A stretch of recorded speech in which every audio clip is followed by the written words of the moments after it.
जय श्री कृष्णा। ईश्वर हमें क्यों दिखाई नहीं देते? ये प्रश्न सभी के मन में स्वाभाविक रूप से उठता है कि जब हमें ईश्वर ने बनाया है, हम ईश्वर के प्रतिबिंब में बने हैं, तो फिर वो हमें दिखाई क्यों नहीं देते? और कुछ लोग तो ईश्वर के होने पर भी प्रश्न उठाते हैं। श्री कृष्ण गीता में कहते हैं कि ये पूरी सृष्टि मुझसे उत्पन्न होती है और फिर मुझ में ही समा जाती है।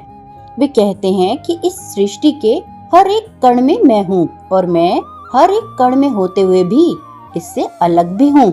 योगानंद जी कहते हैं कि ईश्वर हमें दिखाई नहीं देते, परंतु वास्तव में वे महान प्रकट विश्व में दृश्यमान ही हैं, क्योंकि ईश्वर मात्र वस्तु नहीं है, वे तो सभी कुछ हैं। सजीव या निर्जीव, जो कुछ भी दृश्यमान है और जो कुछ भी दृश्यमान नहीं है, वे सभी कुछ ईश्वर से ही प्रकट है और ईश्वर उनके साथ एक रूप ही है। योगानंद जी कहते हैं कि ये पूरी सृष्टि ईश्वर का एक विचार मात्र है, जो कि भौतिक रूप में घनीभूत हो गया है। और इसीलिए जब हम सृष्टि को देखते हैं तो वो इतनी ठोस और वास्तविक प्रतीत होती है। आप अपने मन को प्रतिदिन थोड़ा थोड़ा करके इस अनुभूति के अनुसार प्रभावित कर सकते हैं। जब कभी आप सुंदर सूर्यास्त को देखें तो मन में यह चिंतन करें कि आकाश पर यह ईश्वर की चित्रकारी है।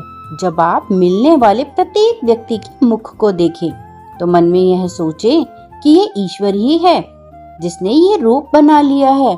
विचार की इस प्रवृत्ति को सभी अनुभवों में लागू करें। मेरे शरीर में रक्त ईश्वर है, मेरे मन में तर्क ईश्वर है, मेरे हृदय में प्रेम ईश्वर है, प्रत्येक अस्तित्ववान वस्तु ईश्वर ही है। योग प्रत्येक कार्य को ईश्वर की चेतना से करने की कला है। केवल ध्यान करते समय ही नहीं, अपितु अपने कार्य करते समय भी आपके विचार निरंतर ईश्वर में दृढ़ रहने चाहिए। यदि आप इस चेतना के साथ कार्य करें कि आप इसे ईश्वर को प्रसन्न करने के लिए कर रहे हैं, तो वह कार्य आपको उनके साथ जोड़ देता है।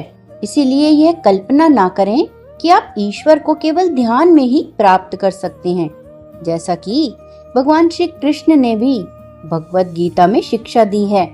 ध्यान और उचित कर्म दोनों ही अनिवार्य हैं। यदि आप इस संसार में अपने कर्तव्यों को करते समय ईश्वर का चिंतन करेंगे तो आप मानसिक रूप से उनसे जुड़े रहेंगे।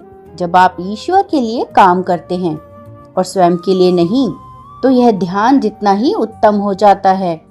तब कार्य आपके ध्यान में सहायता करता है और ध्यान आपके कार्य में सहायक होता है।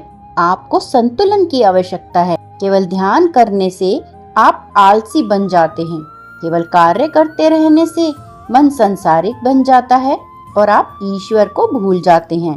इसीलिए कार्य करते समय भी हमें ध्यान करना है और अपने प्रत्येक कार्य को करते हुए ईश्वर का अनुभव करना है। तो सहज ही हम खुद को ईश्वर के साथ जुड़ा हुआ पाएंगे।